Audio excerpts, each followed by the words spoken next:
volcanic eruption, build a disaster survival kit which includes like non-perishable food, water, a battery power or hand crank radio, extra flashlight, and batteries you may want to prepare. A portable kit and keep it in your car in case you are told to evacuate.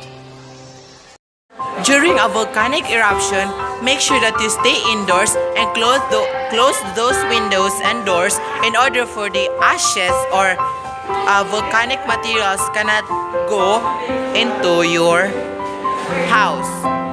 After a volcanic eruption, stay indoors and away from a volcanic ashfall areas as much as possible. When it's safe to go outside, keep your gutters and roof clear of ashes, as heavy ash deposits can collapse your roof. If there's a lot of ash in the water supply, do not use a dishwasher or washing machine.